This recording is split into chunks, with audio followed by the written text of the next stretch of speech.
Chapter 10. Tibetan Experiment. The core Yule installation on the flat top of a high mountain was no more than 1,000 meters from the Astronautical Council's Tibetan Observatory. It stood at a height of nearly 4,000 meters, where the only trees that would grow were a dark green leafless variety with branches bending inwards towards the top brought from Mars. Although the light yellow grass in the valleys waved in the wind, these rigid, iron-limbed strangers from another world stood motionless. The slopes were covered with streams of stones, the remnants of eroded rocks. The fields, patches, and strips of snow gleamed with that special whiteness that belongs to mountain snow under a clear sky. A tower built of steel tubes supporting 2 latticed arches stood behind crumbling diorite walls belonging to a ruined monastery that had been built with astounding audacity at that great height. On the arches lay an inclined parabolic spiral of beryllium bronze dotted with the gleaming white spots of rhenium contacts and open to the sky.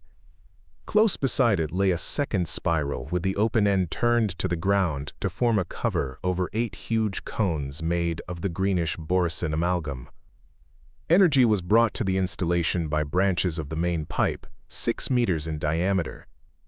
The valley was crossed by a line of pylons with directing rings, a temporary line from the observatory's main that was used when transmissions requiring the energy of all the world's stations were in progress. Ren Bose, scratching his tousled head, reviewed with a pleased air the changes that had been made in the former installation. It had all been done by volunteers in an incredibly short time. The most difficult job had been the digging of deep, open trenches in the hard stone of the mountain without the use of big mining machines. But that was all over, and the volunteer workers, justly believing themselves entitled to see the great experiment as a reward for their labors, had moved to some distance from the installation and found a place for their tents on the mountain slope to the north of the observatory. M. Van Mass, who was in control of all communications with the cosmos, sat on a cold boulder opposite the physicist and, shivering slightly from the cold, told him the latest news from the Great Circle.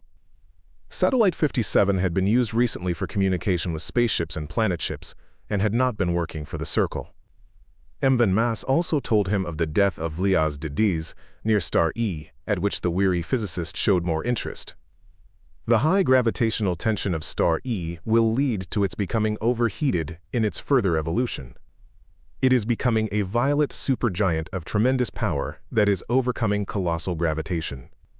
The red end of the spectrum is missing altogether and, despite the strength of the gravitational field, the waves of light rays are shortened and not lengthened. They become very short violet or even ultraviolet, agreed Manbass. That's not all. The process goes farther. The quanta become bigger until at last the transition takes place. There is a zero field and anti-space. The other side of the movement of matter that is unknown to us on Earth, owing to the insignificant scale of everything we have. We could not achieve anything like it even if we were to burn up all the hydrogen and all the water on Earth. Van Mass made a lightning mental calculation. If we translate 15,000 trillion tons of water into the energy of the hydrogen cycle on the principle of the relativity of mass energy, we should get roughly 1 trillion tons of energy. The Sun gives off 240 million tons a minute, so that it would be equal to no more than the Sun's radiation for 10 years. Ren Bose gave a smile of satisfaction. And how much does a blue supergiant radiate? I can't compute it at once. But you can judge for yourself. In the Greater Magellanic Cloud there is a cluster, NGK 1910, near the Tarantula Nebula. Excuse me, I'm accustomed to using the old names and numbers for heavenly bodies. It doesn't matter at all. Cluster 1910 is only 70 parsecs in diameter, but it contains no less than 100 supergiant stars. And the Tarantula Nebula is so bright that if it could be moved closer to us, like for example the Orion Nebula that everybody knows so well, it would be as bright as our moon. In that area there is the binary blue supergiant in the Dorado, with clear-cut hydrogen lines in the spectrum and dark lines at the violet end. It is greater than Earth's orbit in diameter, and its luminosity is about 500,000 of our suns. Is that the sort of star you mean? In that same cluster there are stars bigger in size, with a diameter equal to Jupiter's orbit, but they are only just beginning to warm up. We'll leave the supergiants alone. For thousands of years, people have been looking at the annular nebulae in Aquarius, Ursa Major, and Lyra, not realizing that they have before them neutral fields of zero gravitation, which, according to the Repagulum law, is the transition from gravitation to anti-gravitation. It was there that the riddle of zero space was hidden. Renbose jumped up from where he had been sitting on the doorstep of the control room, a shelter built of huge blocks of cast stone. "I'm sufficiently rested. We can begin now." Mbama's heart was beating fast, and he was almost choking from excitement. His breathing was deep and irregular. Renbose remained quite calm, the feverish gleam of his eyes alone betraying the concentration of thought and willpower that the physicist had achieved in order to begin his dangerous experiment. Mbama's squeezed Renbose's tiny hand in his huge palm. A nod of the head, and Mvan's tall figure was striding downhill along the road to the observatory. The cold wind howled wildly down from the ice-bound mountain giants that stood guard over the road. Mbama shivered and involuntarily hurried his footsteps, although, actually, there was no need for haste. The experiment was to begin at sunset. Mbama established radio communication with Satellite 57 using the lunar waveband. The reflectors and directors set up on the station were fixed on Epsilon Tucanae for the few minutes of the satellite's revolution from 33 degrees north latitude to the South Pole, during which the star was visible. Mbama took his place at the control desk in the underground room, a place very similar to that at the Mediterranean Observatory. For the 1,000th time he looked through the sheets of data on the planet of the star Epsilon Tucanae, again systematically checked up the orbit of the planet, and again got in touch with Satellite 57 and gave instructions that at the moment when the field was switched, they must very slowly change direction along an arc 4 times greater than the parallax of the star. The time passed slowly. Mbama could not rid himself of thoughts of Beth Lone, the criminal mathematician. Renbose appeared on the TVP screen seated at the control desk of his installation. His stiff hair was sticking up more than usual. The dispatchers at the power stations had been warned and reported their readiness. Mbama's hand moved towards the switches on his desk, but a motion from Renbose in the screen stopped him. "We must warn the reserve Q station on the Antarctic. We have not got sufficient power. I've done that, they're ready." The physicist pondered for a few more seconds. "On the Chukotka Peninsula and on Labrador there are F-energy stations.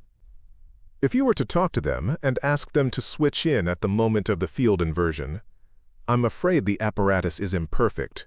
I've done that." Renbose beamed and waved his hand. The colossal column of energy reached Satellite 57. The excited young faces of the observers appeared in the hemispherical screen at the observatory. Mbama greeted the courageous young people, checked up on the direction of the column to make sure that it would reach and follow the satellite. Then he switched all the energy over to Renbose. The physicist's head disappeared from the screen. The indicators on the energy collector turned their needles to the right, showing a constant growth in the condensation of power. The signals burned brighter and with a whiter light. As Renbose switched in one field radiator after another, the intensity indicators fell in jerks towards zero. The sound of a muffled gong from the experimental station made the African start, but he knew what to do.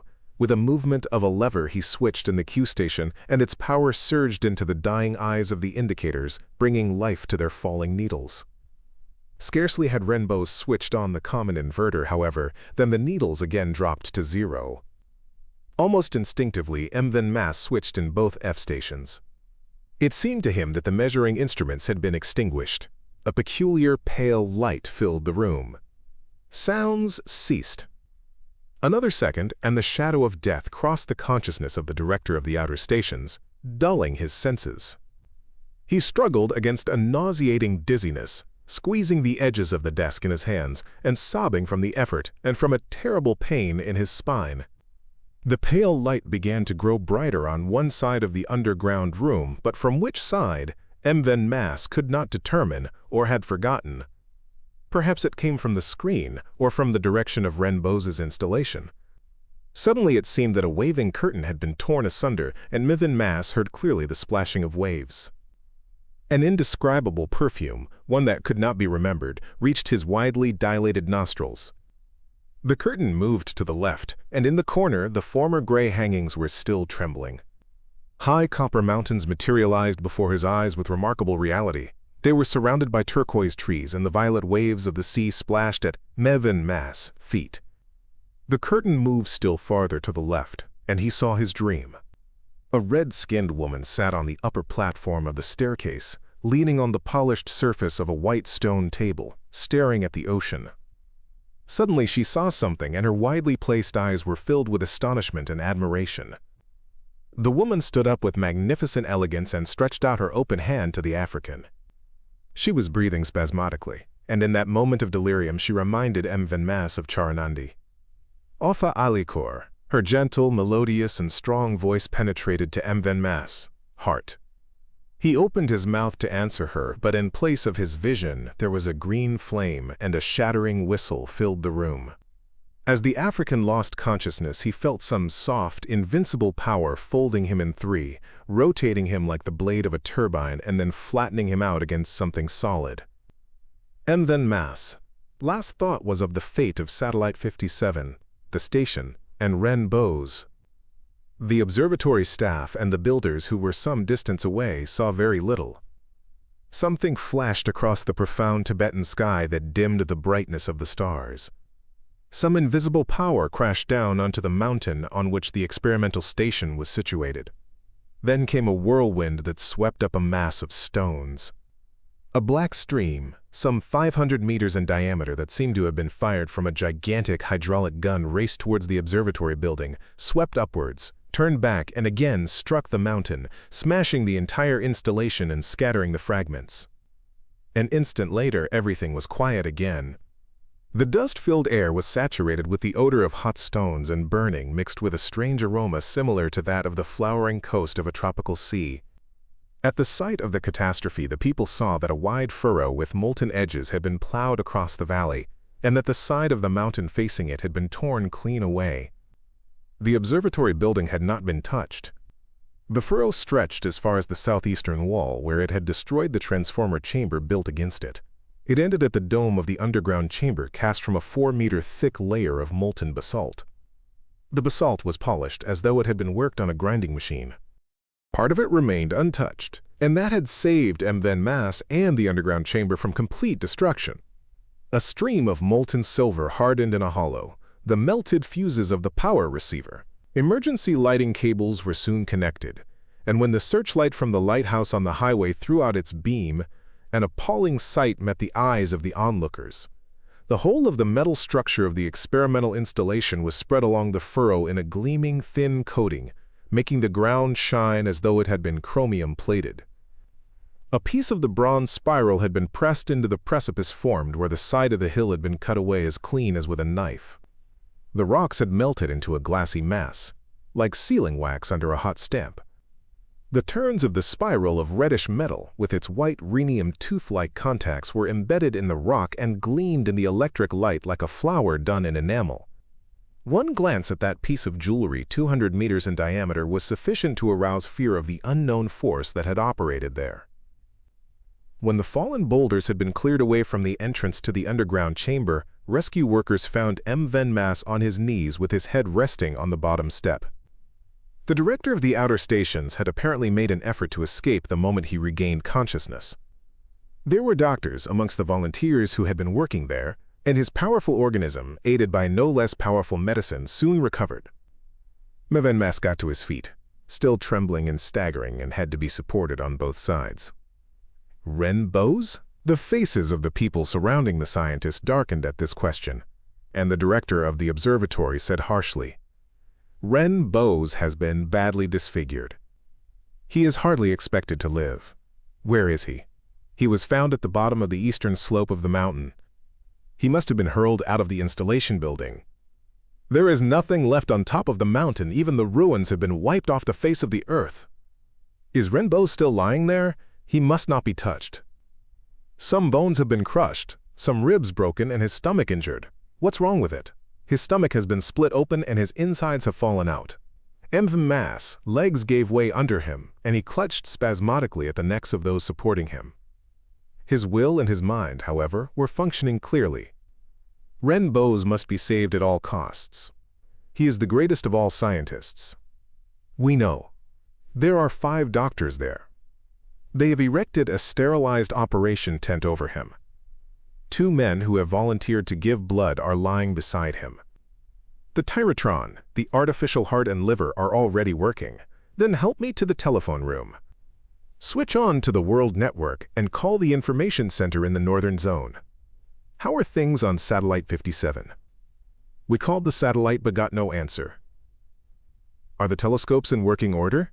Yes, they are. Look for the satellite in the telescope and examine it through the electronic inverter to get the maximum magnification. The night operator at the Northern Information Center looked into his screen and saw a face smeared with blood, the eyes gleaming feverishly. He had to study the face for some time before he recognized Yefremov, who, as the director of the outer stations, was a person well known throughout the planet. I want Orm, president of the Astronautical Council, and Evda Nal, psychiatrist. The operator nodded his head and began fiddling with the switches and vernier scales of the memory machines. The answer came back in a minute. Orm is preparing some papers and is spending the night at the council. Shall I call the council? Yes, call them. And Evda Nal? She's at school number 410 in Ireland. If you need her, I can try to call her to... Here the operator looked up at a diagram, to telephone station number 5654 SP. She's badly needed. It is a matter of life or death, the operator looked up from his diagrams. Has there been an accident? A very serious accident. Then I'll hand everything over to my assistant and get busy on your call alone. Wait for me. Yefremov dropped into an armchair that had been pushed towards him. In an effort to gather his thoughts and regain his strength, the director of the observatory came running into the room. The situation of Satellite 57 has been ascertained. There is no satellite. Yefremov jumped to his feet as though he had not received any injuries. A piece of the bow, which acts as a quay for the reception of ships, has survived, continued the staggering report, and is still in the same orbit. There are probably some smaller pieces, but they have not yet been discovered. So the observers, they must have been killed. Yefremov clenched his fists and sank back into the chair. A few minutes of oppressive silence followed, then the screen lit up again. Orm is at the council transmitter, said the operator and turned a handle. The screen showed a huge, dimly lit hall, and then the well-known head of the president of the Astronautical Council appeared. The narrow, seemingly streamlined face, the big aquiline nose, the deep-set eyes under skeptically raised brows, the questioning twist of the tightly pressed lips. Under Orm's glance, Yefremov hung his head like a naughty boy. Satellite 57 has just been destroyed, began the African, plunging straight into his confession as he would into dark water.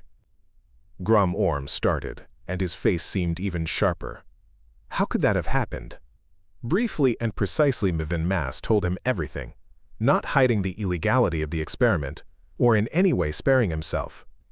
The president's brows knitted together, deep lines appeared at the corners of his mouth, but his glance remained calm. Wait a moment, I'll see about aid for Renbows. Do you think that AHF Newt? Oh, if you could get AHF Newt! The screen went dark. There was a long wait, and Yefremov forced restraint upon himself with the last of his strength. He would be all right soon. Ah, here was Orm. I found AHF Newt and have given him a planet ship. He will require an hour to prepare his apparatus and his assistants. In 2 hours, he'll be at your observatory. Make the necessary arrangements for the handling of heavy cargo. Now about you, did the experiment succeed? The question took Yefremov by surprise. He did not doubt that he had seen Epsilon Tucanae. Was this, however, real contact with an inaccessibly distant world? Or had it been a combination of the deadly effect of the experiment on his organism, and the burning desire to see that had produced a very clear hallucination? Could he announce to the whole world that the experiment had been a success, that fresh efforts, new sacrifices, and further expenditure to repeat it would be justified? Could he say that the method adopted by Renbows was more successful than that of his predecessors?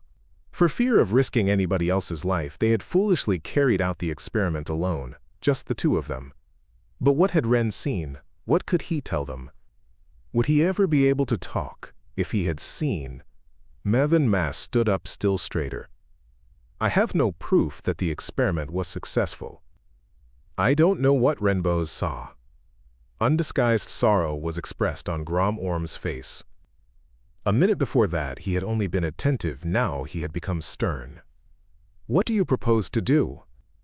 "Please permit me to hand over the station to Junius Antis immediately. I am no longer worthy to direct it." "Then I'll remain with Renbos to the end," he stammered, and then corrected himself.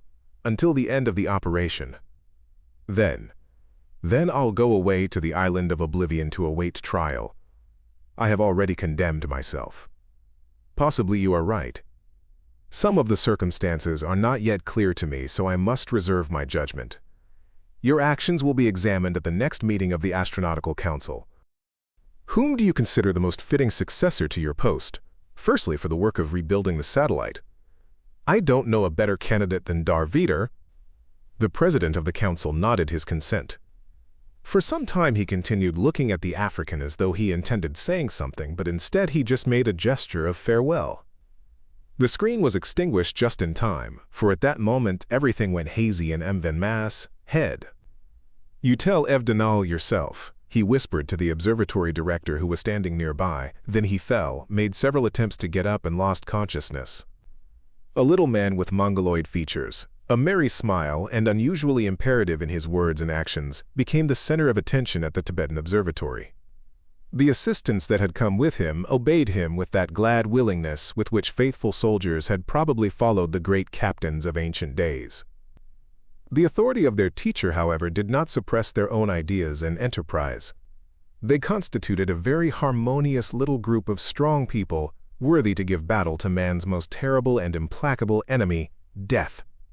When AHF Newt learned that Renbos's heredity record had still not been received, he gave vent to exclamations of indignation, but was just as quickly calmed when he was told that it was being prepared by Evdenal herself and that she would bring it in person. The director of the observatory asked quietly what the card was needed for, and in what way Ren's distant ancestors could help. AHF Newt screwed up his eyes slyly as though he were about to divulge a great secret. Accurate knowledge of the heredity structure of every person is needed both for an understanding of his psychological structure and to help make predictions in that field. It also provides important data on his neurophysiological peculiarities, the resistance factor of his organism, immunity, selective sensitivity to traumas, and allergy to medicines. The choice of treatment cannot be precise without an understanding of the heredity structure and the conditions under which his ancestors lived.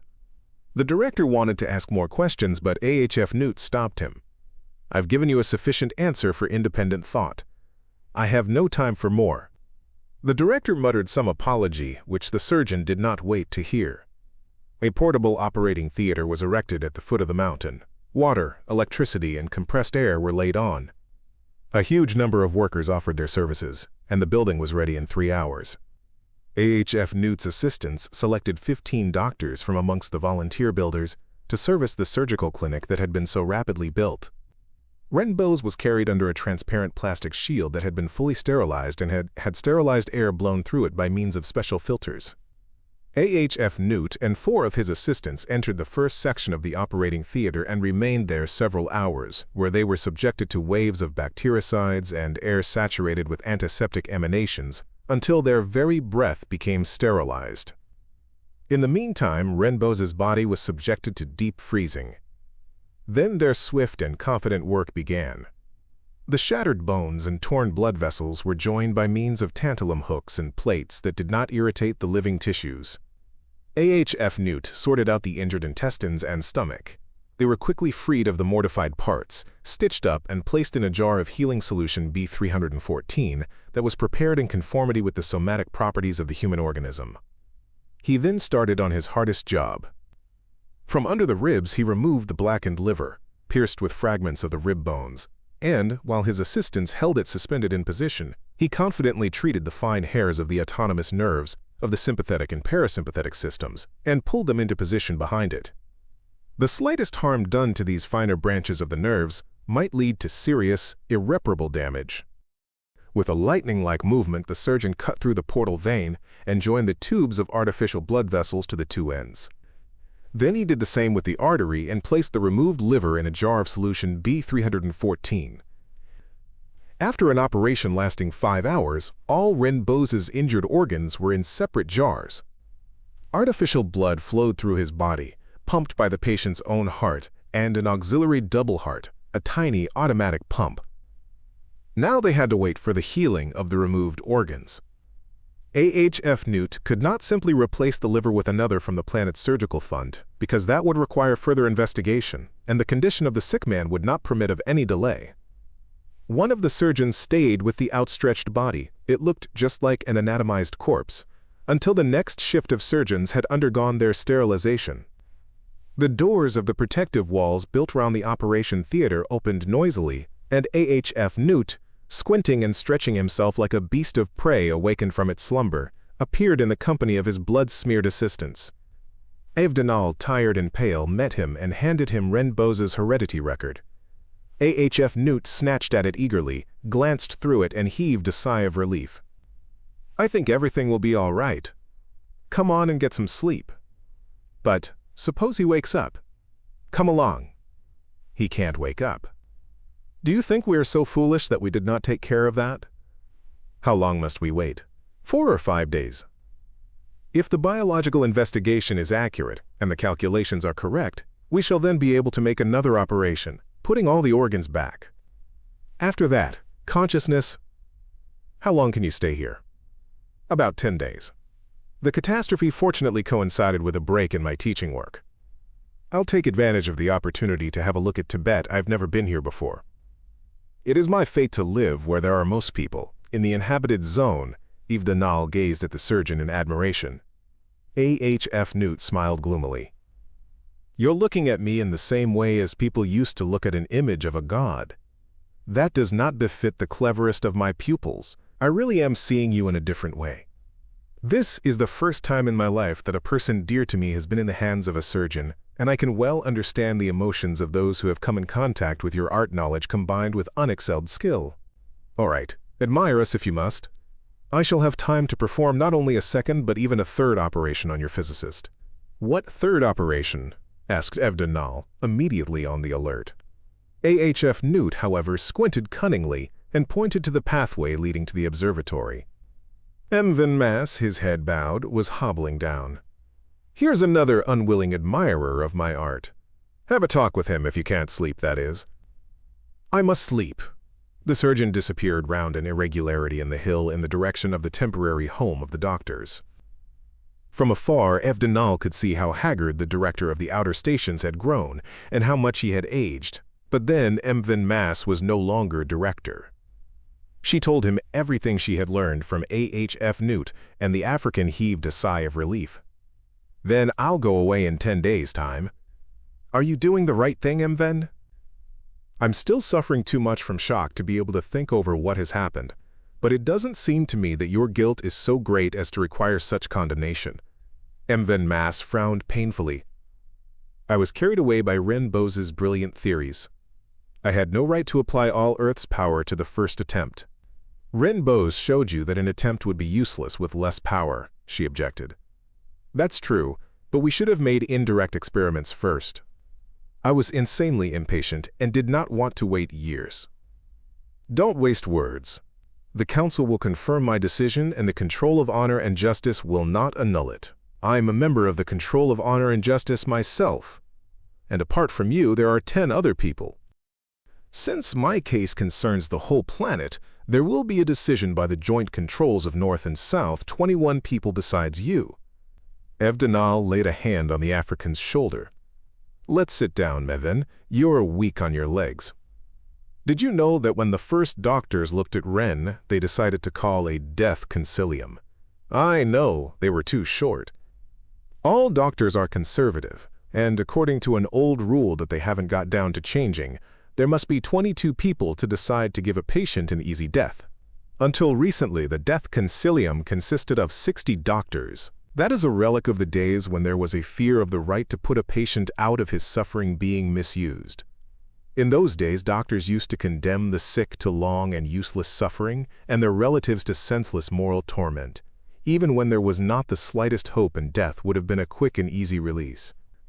But still, you see how useful tradition has been, In this case, they were too short, and I was able to get AHF Newt, thanks to Grom Orm. That's what I wanted to remind you of. Your own concilium of social deaths so far consists of only one man. Mav Percival took Evda's hand and raised it to his lips, and she permitted him this gesture of great and intimate friendship. She was, at the moment, the only friend of a strong man oppressed by moral responsibility. The only one? And if Chara had been in her place? No. To receive Chara now, the African would need great spiritual uplift, and he still had not found strength enough for that. Let everything go its own way until Ren Bose recovered and the Astronautical Council held its meeting. "Do you know what the third operation is that Ren has to undergo?" asked Evda, to change the subject. Emvin Mass thought for a moment and then recalled a conversation he had had with AHF Newt. Newt wants to take advantage of Ren's being opened up to cleanse his organs of accumulations of entropy. It is usually done by physiochemotherapy and takes a long time, but it can be done in conjunction with such extensive surgery much more quickly and thoroughly. Evdanal thought over everything she knew of the basis of longevity, the cleansing of the organism of entropy. Man's fish, saurian and arboreal ancestors have left contradictory vestiges of ancient physiological structures in his organism, each of which has its own specific way of forming entropic remnants of their activity. Thousands of years of study of these ancient centers of entropy accumulation, formerly the cause of senility and sickness, have resulted in the elaboration of cleansing by chemical and ray treatment and of methods of stimulating the aging organism with wave baths. In nature, living beings are freed of accumulated entropy through being born of different individuals coming from different places and possessing different lines of heredity. This juggling with heredity in the struggle against entropy and the absorption of fresh strength from the surrounding world is one of the most difficult riddles of science that biologists, physicists, paleontologists, and mathematicians have been battling with for thousands of years. But the struggle has been worth it. Expectation of life is now almost 200 years, and, more important still, that exhausting period of decay and old age has been eliminated. Mevin Mass guessed the psychiatrist's thoughts. "I have been thinking of the new and great contradiction of our lives," said the African.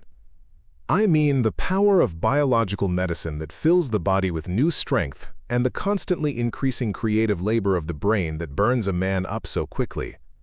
How complicated everything is in the laws of our world.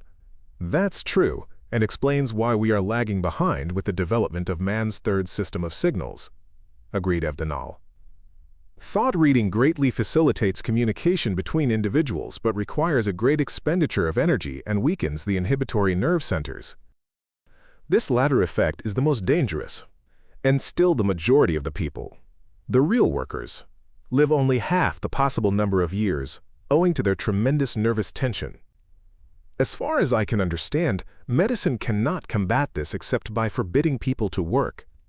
But, then, who will give up his work for the sake of a few extra years of life? Nobody, naturally, because people only fear death and try to hang on to life when their lives have been passed in isolation and in sorrowful expectation of joys never experienced," said Evden Nahal pensively.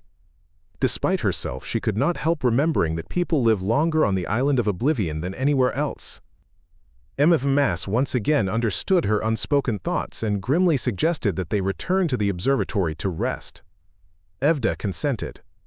2 months later, Evda Nahal found Charanandi in the upper hall of the Palace of Information, whose tall columns gave it the appearance of a Gothic cathedral. The rays of the sun, slanting down from high windows, crossed at half the height of the hall, creating a warm glow above and soft twilight below. The girl stood leaning against a column, her hands folded behind and her legs crossed. Evdanal, as usual, could not help admiring her simple attire, a short gray dress trimmed with blue and with a very low-cut bodice. Chara glanced over her shoulder as Evda approached and her sorrowful eyes lit up. "What are you doing here, Chara? I thought you were practicing a new dance to surprise us with." "Dances are a thing of the past," said Chara, seriously. "I'm choosing a job in a field I'm acquainted with. There is a vacancy at a factory growing artificial leather somewhere in the South Seas near Celebes, and another at the station developing perennial plants in the old Atacama Desert. I was happy working in the Atlantic Ocean. Everything was so clear and bright and joyful there from the power of the sea and an unthinking contact with it. I enjoyed skillful play and competition with the waves, the big waves that are always there waiting for you, and as soon as you've finished work, I too have only to give way to melancholy to recall my first work in the psychological sanatorium in New Zealand where I was just an ordinary nurse. And Renbose, today even, after his terrible accident, says that he was happiest when he was working on helicopter traffic control. But Chara, surely you know that's just weakness. It's only fatigue from the tremendous strain that was necessary for you to keep at the high artistic level you have achieved. It is going to be worse later on when your body ceases to be so splendidly charged with vital energy. But as long as it remains what it is, please give us the pleasure of admiring your skill and your beauty. You don't know how it is with me, Evda. Every new dance I prepare is a matter of joyful search. I realize that I shall once more be giving people something good, something that brings them joy and reaches to the very depths of their emotions, and that is what I live by. The moment comes when my plan is put into effect, and I give myself up entirely to one burst of passion, to furious flaming voluptuousness. I suppose this is transmitted to the audience and accounts for the enthusiasm with which the dance is received. I give all of myself to you all. And then what next? A sudden anticlimax? Yes! I'm just like a song that has flown away and vanished into thin air. I'm an exile from a vanished world that nobody wants, and to whom nothing is left but the admiration of naive youth. I do not create anything that is registered by the intellect. You do more than that, you leave something in the hearts of people. That's all very immaterial and transient. I was thinking of myself. Have you ever been in love, Chara? The girl lowered her eyelashes and her chin stuck out. Would that be like me? She answered with another question. Yves Danal shook her head. I mean that tremendous big emotion that you, but not everybody, are capable of. I know what you mean. The poverty of my intellectual life leaves me a richness of emotion. That's the right idea in essence, but I would explain it differently. You are so gifted emotionally that the other side does not necessarily have to be poor, although of course it will naturally be weaker by the law of contradictions. We're talking too much in the abstract, and I have an urgent matter to talk to you about, something that directly concerns our conversation. Mevin Mass. The girl flinched, and Evdanal felt that she was inwardly putting up barriers against her. She took Chara under the arm and led her to a side gallery of the hall where the dark wooden paneling harmonized beautifully with the blue gold of the stained glass in the arched windows. Chara, my dear, you are an earthly, light-loving flower transplanted onto the planet of a double star. There are two suns in the sky, one blue and the other red, and the flower does not know which one to turn to. You are a daughter of the red sun, why do you turn to the blue? Strongly but gently, Evda drew the girl to her shoulder, and Chara suddenly snuggled up to her. The famous psychiatrist stroked the girl's thick, somewhat harsh hair, thinking all the time how thousands of years of training had changed man's petty private joys for something greater and common to all. But how far they still were from victory over the loneliness of the soul, especially in a soul complicated by a gamut of feelings and impressions, nurtured by a body rich in life. Aloud she said, Mvin Mass, do you know what's happened to him? Of course, the whole planet is talking about his unsuccessful experiment. And what do you think? I think he was right. So do I. That's why we have to get him off the island of oblivion. A month from now, there will be the annual meeting of the Astronautical Council. His misdeeds will be discussed, and the Council's decision will be handed over to the control of honor and justice that constitutes the guardian of every person on the planet. I have every reason to hope for a lenient verdict, but Mvin Mass must be here. A man whose emotions are quite as strong as yours must not remain long on the island, especially as he is alone. Am I really so much of an ancient woman that I build up plans for my life to depend on what a man is doing, even if it is the man I've chosen myself? Chara, my child, don't. I've seen you together, and I know what you mean to him and he to you. Don't blame him for not having seen you, for having hidden from you. Think what it would mean to a man, one of the same type as yourself, to come to you whom he loves. Yes, it's true, Chara, badly defeated and liable to judgment and exile. Could he have come to you, one of the world's beauties? That's not what I was thinking of, Evda. Does he need me now that he is weary and broken? I'm afraid he may not have the strength necessary for a great flight of the spirit, not intellectual, but emotional this time, for such love as I believe we are both capable of. If he doesn't possess strength enough, he might lose faith in himself a second time, and that would be too much for him. That's why I thought that it would be better for me to be in the Atacama Desert. You're right, Chara, but only from one side. You have forgotten his loneliness and the unnecessary self-condemnation of a great and passionate man who has nothing to support him once he has left our world. I would go there myself, but I have Renbo's on my hands. He's just pulling through, and, as he's badly wounded, he comes first. Darvider's been appointed to build the new satellite, and that's his share in helping Mven Mass. I'm making no mistake when I tell you quite seriously to go to him, ask nothing of him, not even a tender glance. No plans for the future, no love. Only give him your support, dispel his doubts in his own right, and then bring him back to our world. You have strength enough to do that, Chara. Will you go? The girl was breathing fast. She raised her childishly trusting eyes to the older woman, and there were tears in them. I'll go today, Evda kissed Chara heartily. You're right, you must hurry. We'll go to Asia Minor together on the spiral way. Renbo's is in a surgical sanatorium on the island of Rhodes, and I'll send you on to Dir Sor, where there is a helicopter base belonging to the Technical and Medical First Aid Service on the Australia and New Zealand route. I can imagine the pleasure it will give the pilot to take the famous dancer Chara, alas, not the biologist Chara, to any place she wants to visit. The chief conductor of Train 11678 invited Evda Nal and her companion to pay a visit to the central control room. A corridor, covered with a silicolloid hood, ran along the whole length of the huge cars. Mechanics walked up and down this corridor, from one end of the train to the other, watching instruments indicating the temperature of the axles, the strain on the springs and frame of each of the cars. Geiger counters kept a check on lubrication and brakes. The two women went up a spiral staircase and walked along the corridor until they came to a big cabin high up over the streamlined nose of the first car. In a crystal ellipsoid 22 feet above the railway line sat two mechanics, one on either side of the pyramidal hood of the electronic robot driver. Parabolic screens showed them everything that was going on both sides and behind the train.